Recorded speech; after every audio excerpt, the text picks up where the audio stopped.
what's going on? Hit the like button, helps out the algorithm. Subscribe, helps out the algorithm. And every time you want to get a notification that I'm dropping some brand new shit, hit that bell button, man. All right?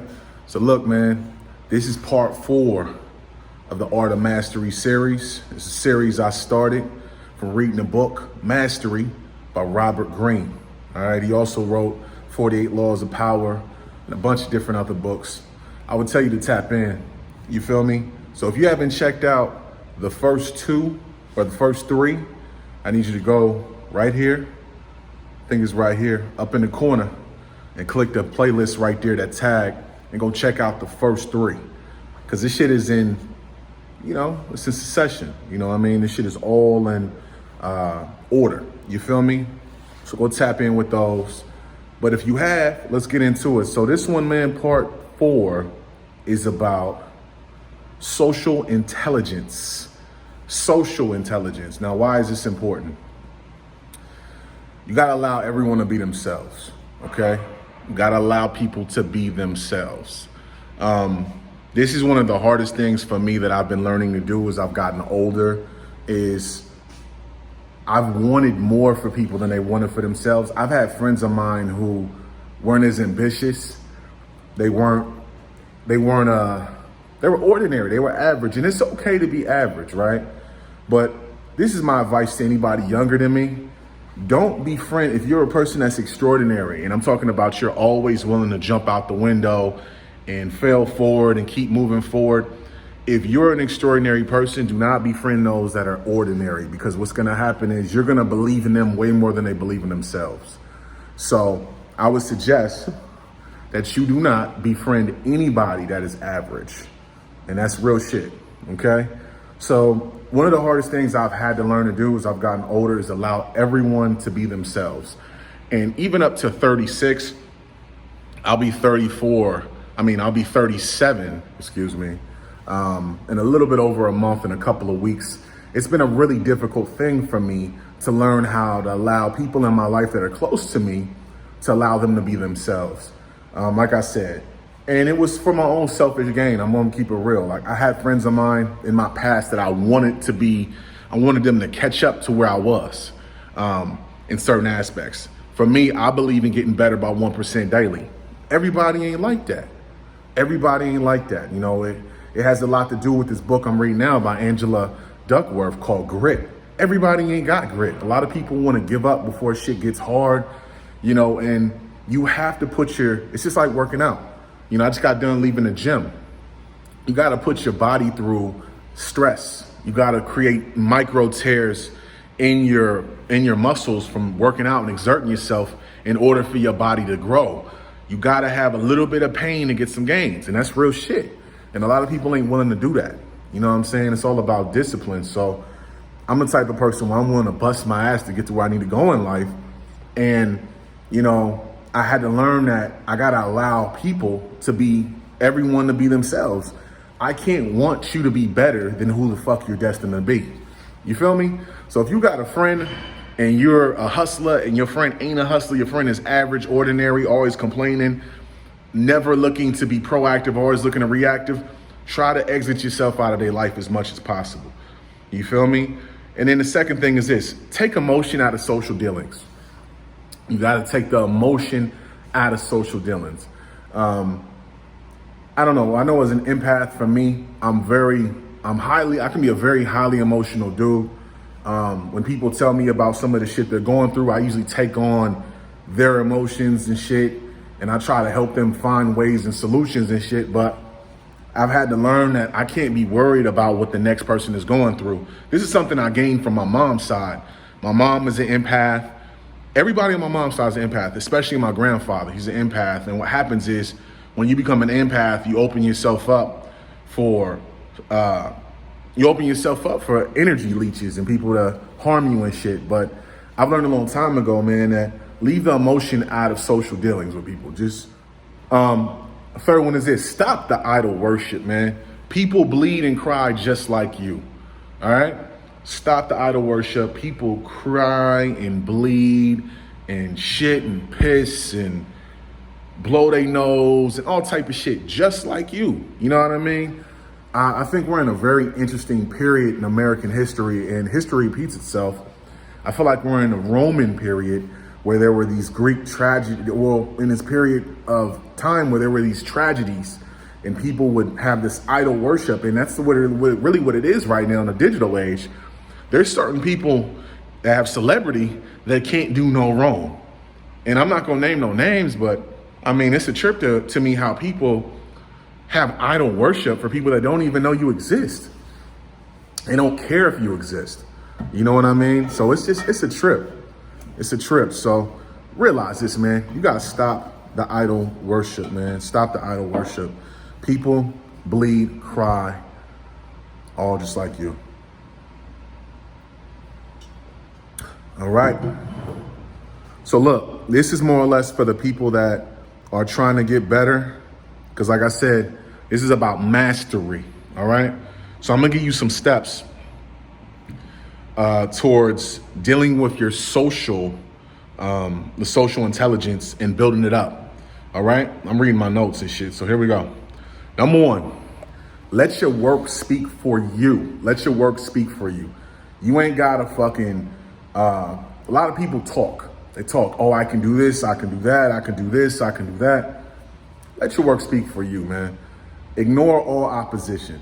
That's a really hard thing to do because I'm gonna tell you, when you're extraordinary at some shit, you're gonna get people that are haters, very, very minute. You don't really hear from them. And then you're gonna get people in your life that are super haters who go way out of their way to show you, I can't stand you. But everybody who hates, it's just misguided love, blindfolded by fear, like my nigga Nick Grant said. You feel me? So ignore opposition. Number two, craft the correct persona, right? So what does that mean? Be assertive with your social intelligence. You know what I'm saying? You define you and no one else does. Don't allow nobody to define who the fuck you are. You define you. You know what I'm saying? You can't allow nobody to define you. I don't let nobody define who the fuck I am. I was watching Tyler, the Creator, earlier. He had a Breakfast Club interview, and he was talking, not Breakfast Club, but High 97, and he was talking about how people put a cap on him in 2011 when he came out 10 years ago, and he was just like, nobody knows my potential but me. And it's true. Like, I thought about that, and I was like, it's a very profound thing to say because I feel like nobody knows my potential but me. Because end of the day, nobody knows your potential but you. Nobody knows what you have inside of you. You know what I mean? You got to keep an air of mystery as well with your social intelligence, man. You don't want to put all your cards on the table. You don't want to do that. Number three, see yourself as others see you. Okay, so what does that mean? You got to be honest with your flaws, man. You can't be out here thinking that you Superman, a Superwoman, a X-Men, a fucking Wolverine, or any of the Marvel niggas, or any of that shit. You got to be realistic about who the fuck you are. I feel like we're in a period now where a lot of men especially, y'all not telling women the truth, and it's a lot of women out here who are like 4s and 5s thinking they Beyonce. That's not it. You feel me? It's a lot of niggas out here who got coddled their whole life and nobody kept it real with you. So you out here thinking you a boss and you really not. You feel me? I'm gonna tell you something. The best friend you can have, if you only have one friend, is a friend that tells you the truth about yourself, but gives you solutions. Hey man, you know what? Nigga, you falling off. But you know what? Look, we gonna work together and we gonna get you back right. That's a real friend. You feel me? So see yourself as others see you. Number 4, and this is the very last one. Suffer fools gladly, right? So what does that mean? Fools put more emphasis on the short term, right? So a fool will put more emphasis on the short term. The video I just put out, last video I put out on last week was about consequences in short-term hustling. It was a hustler's poison 2, consequences. You go tap into that one up there. One of them corners, I don't fucking know. And excuse me, it was about consequences. Consequences about the short-term hustling I did, hustling backwards I did.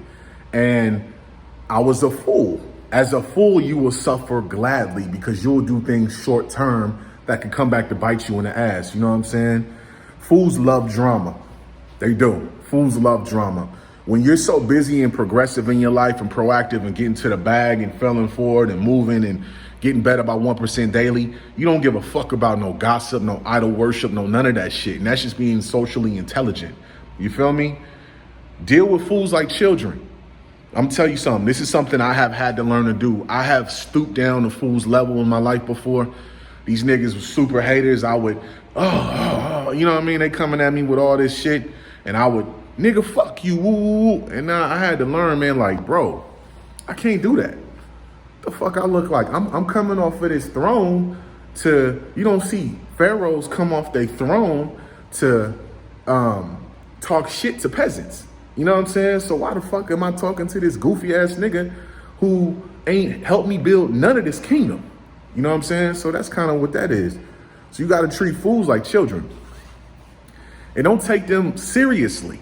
Do not take fools seriously. You know what I'm saying? These niggas ain't serious. They ain't built nothing. They hate you because you built some shit. And if possible, exploit their foolishness in your work. So what does that mean? Play mental chess. So if you got somebody, say for instance, you're letting your work speak for yourself. Perfect example. I'm a real estate guy, right? I wholesale in real estate. I average 3 to 5 deals a month, okay? I do a lot of deals virtually, most of them. And say for instance, I get somebody and I have a course called the Varsity class. You know what I'm saying? And I got somebody who buys the course, they find value in it, but they find a reason to hate on me for it. They find a reason to hate on me for it. They find a reason to hate me on this YouTube channel. I will find a reason to exploit your foolishness and make money off of it. You know what I'm saying? You hating on me, you might be some goofy troll, and I know eventually I'm gonna get them. One day I'm gonna get them. Somebody gonna probably watch this shit in a couple of years and try to dissect my life and all type of shit, and that's fine, my nigga, but you know what's gonna happen? Go ahead and troll me all you want to. I'm probably gonna create a game, a fucking iPhone game or some shit with you, with your likeness, make you a caricature or make a cartoon out of your ass and make money off of it, sell that shit for 99 cents on the iTunes store. I'm gonna find a reason to exploit your goofy ass. I'm gonna find a reason to pimp your motherfucking ass, you feel me? So look, man, that was it. Social intelligence, man. That was the arts of mastery. We got a couple of more steps to go. But look, if you haven't tapped into it, man, go cop that shit, man. Go get the art of mastery. Go get Mastery by Robert Greene. If you haven't done so already, go cop my books. I got 3. I got 3 books, man. I got Hella Life Lessons. I got the G Code. I got Phone Flipping Book. All of them are free right now. Free 99 is the promo code. Link in the bio. And also, if you're looking to get into wholesaling and real estate, all you got to do, I got 2 options for you. You can go get the Varsity class in my Gumroad in the link in the bio. It's an on-demand course. It comes with my official purchase and sell agreement, my official Varsity class playbook, which has all my CRMs that I use, all the management, all the CRM shit I use, all the softwares I use and all that, and my official cold calling script. Or you can book a session with me, you know what I'm saying, a 2 to 3 hour session.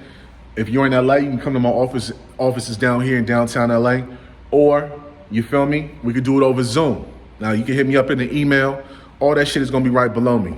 Now look, subscribe, like, share, comment. Let me know if you see value in this shit. Y'all have a good rest of the day. Peace and love.